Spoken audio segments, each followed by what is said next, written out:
Et dans toutes les conversations qu'on avait, la question de la créativité se posait, que ce soit avec les marques, avec les directeurs marketing, avec leurs équipes, avec les agences de création. Donc c'était le lancement vraiment de la présence des marques sur Facebook. Et le meilleur format pour ça, c'est de réunir autour de la table tous les créatifs donc qui travaillent sur une campagne, et ensemble on construit l'expression de leur campagne, leur idée créative sur nos plateformes.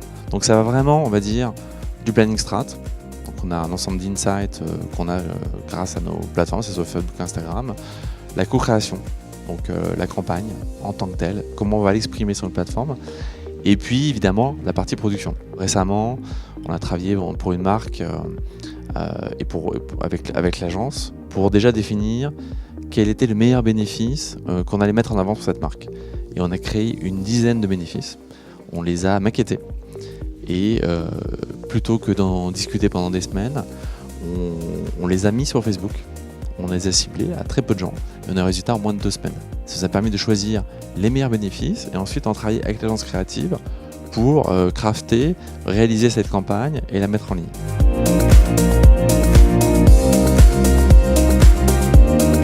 La vraie tendance que nous on a constatée cette année, c'était adapter l'idée créative au mobile et placer le mobile en premier. Tout d'abord dans un fil d'actualité, ce qui est une nouvelle manière pour les gens de découvrir le contenu. Donc les gens ne vont pas chercher le contenu, ils vont le découvrir. Et ils le découvrent dans un espace personnel. Il y a un exemple, le Super Bowl qui est un peu la grande messe de la publicité.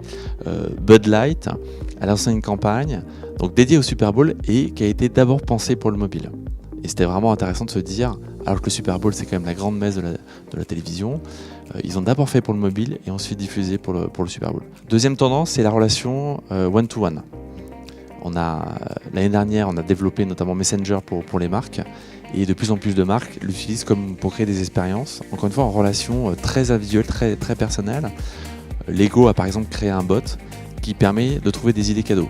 Pour nous, le vrai changement cette année, c'est l'émergence des stories. Donc on a lancé sur Instagram les stories il y a à peu près 2 ans, un peu moins de 2 ans. Il y a maintenant 300 millions de personnes qui utilisent les stories sur Instagram.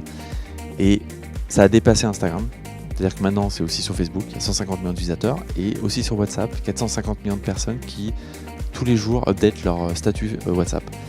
Et ce qu'on voit derrière, c'est que ça a développé des nouveaux usages vers lesquels les marques se tournent. Donc c'est des formats verticaux, évidemment, mobiles à 100%, et surtout des formats très interactifs. Et pour moi, la vraie dernière tendance qu'on a vue cette année dans beaucoup de campagnes, c'est qu'on est revenu aux fondamentaux de Facebook. Et c'est une plateforme qui a été dédiée et créée pour les gens, pour les personnes. Moi, l'exemple que j'adore, qui m'a vraiment inspiré cette année, c'est l'exemple de Nike, Breaking 2, donc de Wieden & Kennedy, qui s'adressait à la communauté des coureurs de marathon, et plus au-delà de cette communauté, finalement, tous ceux qui s'intéressent à la course à pied. Et il y a un mythe quand on court le marathon, c'est la barrière des 2 heures. Ils ont créé un véritable stade virtuel. Donc il y a plus de 20 millions de personnes qui ont suivi cette épopée en live sur Facebook. Donc tous ces coureurs qui allaient essayer de se surpasser pour vraiment pour construire et dépasser cette barrière des 2 heures. Donc c'est vraiment une campagne qui, encore une fois, a placé les gens et les communautés au centre, en premier, et qui a donné vraiment cette belle idée créative.